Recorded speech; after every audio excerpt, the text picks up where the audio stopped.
Hello, my name is Kylee Kopatich, and we will be discussing how learning disabilities are seen through the eyes of society. Learning disabilities is a broad term. There is dyslexia, dysgraphia, dyscalculia, nonverbal learning disabilities, and oral, written, language disorder, and specific reading comprehension deficit. All these learning disabilities just mean some students learn differently. Some may take longer to complete reading or writing problems. Others may take longer to complete math problems. Some may need repeated instructions, while other ones are fascinated with everything around them. Just because they take more time doesn't mean they can't do it. That is the big theme of my presentation. Learning disabilities doesn't equal inability. Students with learning disabilities are still able. According to Education Week news article, in the past decade in the United States, the number of students with disabilities have grown from just under 6.5 million in 2009-2010 to almost 7.3 million in 2019-2020. To put a million people in perspective, if you were counting to a million at a rate of one number per second, 1, 2, 3, 4, it will take you about 11.5 days without breaks for eating or sleeping. If we were talking about 7.3 million students, that is counting for around 84 days straight. That is a lot of students to take into account. If we exclude those students and have an assumption that they are incapable of doing daily tasks, we are failing those 7.3 million students. Learning disabilities are seen as a negative connotation. There are multiple myths about learning disabilities. Janice School provided 5 learning differences and facts to set them straight. One being that learning disabilities are intellectual disabilities. Learning disabilities are communication differences that result when a brain is wired differently for learning. Children and adults with learning and attention issues are as smart as their typical developing peers, and many have above average intelligence. The second myth is that all learning disabilities are the same. The disabilities impact individuals differently.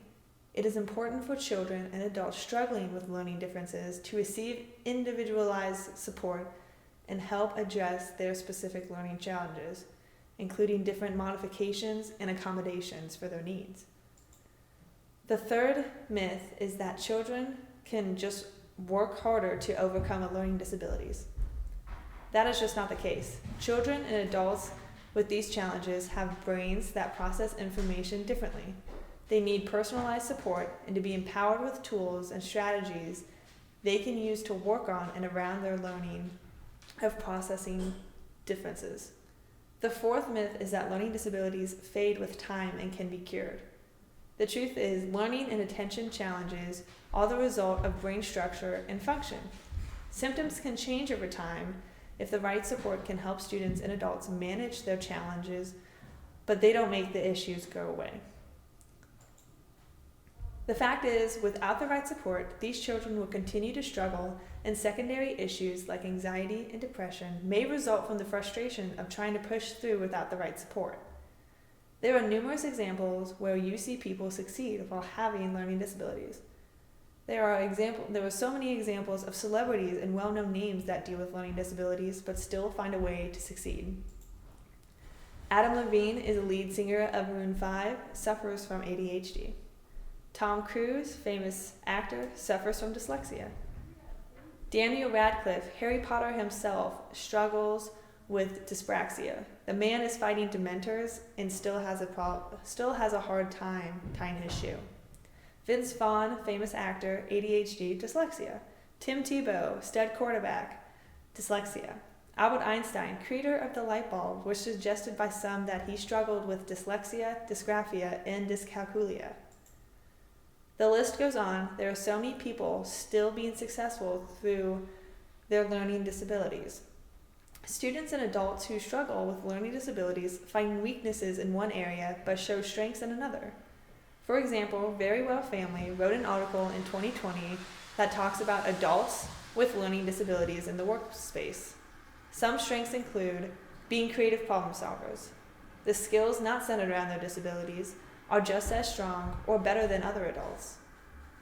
They are frequently resourceful and can use and adapt materials and processes in a creative way. Some show strengths in such areas as spatial reasoning, big picture thinking, and empathy. They can approach problems and see them differently and be able to solve them better and differently as others. The way that students can be successful if they are diagnosed early and have useful support staff. Students with and without disabilities are capable of doing amazing things. That is part of the reason I want to be a teacher. Teachers have an opportunity to profoundly impact the lives of children. That is if they teach without assumption and they are willing to put in the work to help all students. Every year is going to be different for teachers, and they will not be able to teach the same way they did the year before. That is why it is so important that once they are evaluated for learning disabilities, that teachers take into account and teach through their strengths and not their weaknesses. Take Claudia Rinaldi, an expert on teaching English language learners with learning disabilities. Her oldest child is a very active child. When he started first grade, he couldn't sit still in class. When he started first grade, Claudia went to observe her son's class. She was surprised to see his teacher allowing him to move around while she was teaching. The teacher didn't mind as long as it helped him learn and didn't disrupt the other kids. By the end of the school year, and thanks to informal supports the teacher gave her son, he was still able to pay attention and participate in class, and he was happy. Teachers and parents have a huge impact and influence on their kids. Things that we can do to help their child with learning disabilities is to keep things in perspective, be advocates for their child, remember that your influence outweighs all others, clarify your goals, be a good listener, and support them, no matter what. So I am challenging all of you, be the one person whose actions are inclusive. Be the person who stands up for what's right and makes a difference. Treat those around you, kids and adults, as equals and don't discredit them based on their ability, because everyone is capable of greatness. Thank you.